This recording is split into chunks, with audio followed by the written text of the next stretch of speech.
Hola, eh, mi nombre es Natalie. Este, el día de hoy quiero hablarles. Esto es algo que venía queriendo hacer durante muchos años y nunca me había atrevido. Y el día de hoy lo estoy haciendo porque creo que es momento de cambiar cómo estoy viviendo, cómo estoy pasando cada día de mi vida. Y lo que quiero que ustedes se lleven a partir de este video, si logran quedarse hasta el final, pues es un reflexionar, ¿no? De cómo han estado viviendo sus vidas y tomen mi ejemplo como algo que no deberían hacer y que sean felices. Creo que es el único propósito por el cual estamos viviendo. Yo estoy aquí porque quiero contarles mi experiencia de vida y cómo he vivido durante mis 21 años que tengo aquí viva, ¿no? Eh, yo cuando tenía 5 años, bueno, obviamente no recuerdo nada de cómo nací ni nada de esas cosas, pero cuando tenía 5 años recuerdo que mi mamá salía mucho a trabajar y a mí me dejaba siempre con mis abuelos, pero el dejarme en casa de unos extraños y para colmo que estos extraños no me trataban con cariño, al contrario, me ignoraban y me criticaban. Eso fue algo que me afectó muchísimo y fue algo que me marcó de por vida, tanto que lo adquirí inconscientemente para el resto de mi vida. Cuando yo estaba en su casa no podía hacer nada porque siempre estaban criticándome, siempre estaban diciendo que cómo tenía que hacer las cosas, que cómo debía actuar, que qué cosas debía decir, qué cosas no debía decir, que cómo debía comportarme, qué debía comer, qué debía hablar, todo. Y eso fue algo que me marcó muchísimo. Yo recuerdo que lloraba muchísimo por las noches. Luego fui creciendo con eso dentro de mí de forma inconsciente y cuando tenía eh, 11 años me enamoré por primera vez y me enamoré de una mujer de una persona de mi mismo, de una persona de mi mismo sexo, una mujer. Y para mí ella fue el amor de mi vida, hasta ahora lo creo. Pero gracias a que recibí nuevamente críticas de muchas personas homofóbicas, críticas sobre a quién debería yo amar y a quién debería yo de odiar, de cómo debería sentirme frente a alguien, de qué personas debería yo escoger, enamorarme. Gracias a todas esas críticas yo tomé la fatídica decisión de alejarme del amor de mi vida en ese entonces. Y olvidarme de ella fue lo más difícil, una de las cosas más difíciles que he pasado, porque me llevó cerca de 7 años olvidarme de ella. Sí, 7 años. Y eso no se lo conté yo nunca a nadie hasta hace poco, porque seguía teniendo ese miedo de que la gente me iba a criticar. Luego seguí creciendo y a los 13 años, por una serie, bueno, de por sí ya en mi familia no comíamos adecuadamente.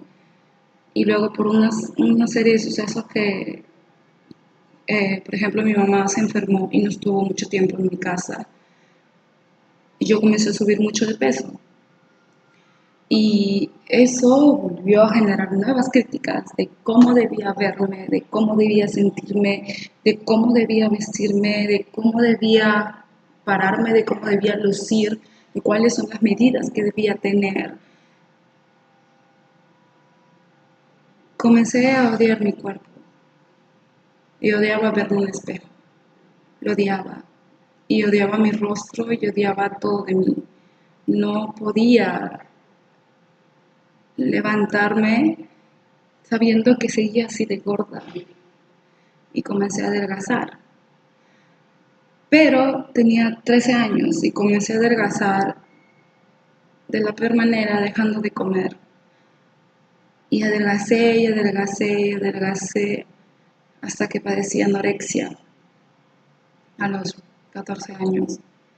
Padecí anorexia y justo al paralelo con eso me comenzó a dar gastritis y me comenzó a dar problemas con los huesos.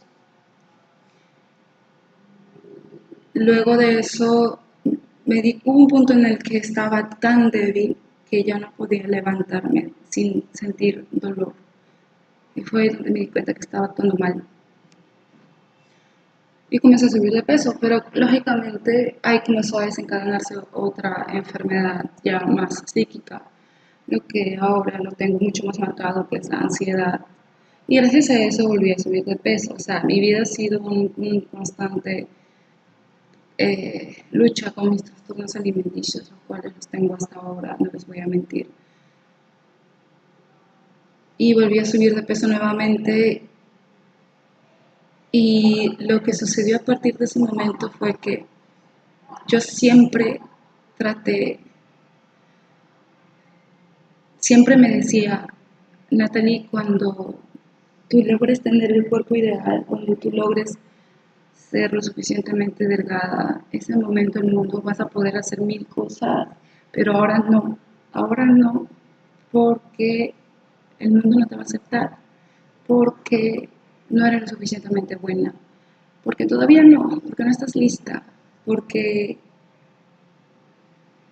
qué va a decir el mundo de ti, porque qué va a pensar el mundo de ti, cómo te va a ver el mundo.